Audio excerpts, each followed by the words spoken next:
আসসালামু আলাইকুম, সবাই কেমন আছেন? আজকের জন্য আবার চলে আসলাম আজকে একটা নতুন রেসিপি নিয়ে। আপনারা দেখলে অবশ্যই ভালো লাগবে।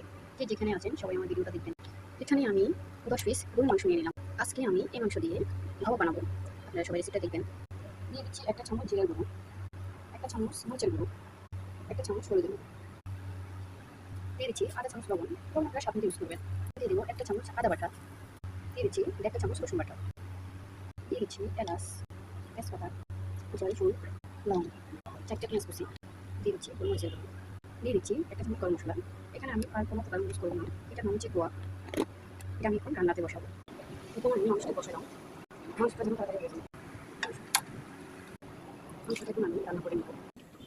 আজকে অনেক লেট হয়ে গেলো, সেজন্য মাংসটাকে রান্না করলাম। গাইস দেখো, আমার মাংসটা প্রায় হয়ে গেছে, একদম পারফেক্ট হয়ে গেছে। এটা করতে এত কষ্ট আমি জানতাম না, অনেক কষ্ট করে করেছি।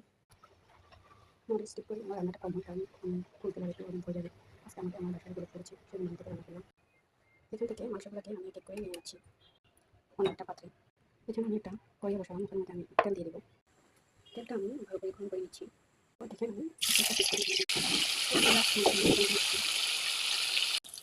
আমার গাওটা টাইট হয়ে আসে। মাংসটা রান্না করতে গেলে তখন তাড়াতাড়ি হয়ে যায়। আপনার দেখতে দিচ্ছেন তো ভালো করে ভিডিওটা দেখবেন। গাওটা হয়েছে, আমি করতে নামাই রাখবো। দেখেন এটা এতটা সুন্দর হয়েছে। এটা নাম হচ্ছে গাওয়া। খেতে অনেক মজা, দেখতে অনেক সুন্দর। আর একটু সময় লেগেছে। এই পর্যন্ত সবাই আল্লাহ হাফিজ, ভালো থাকবেন, সুস্থ থাকবেন।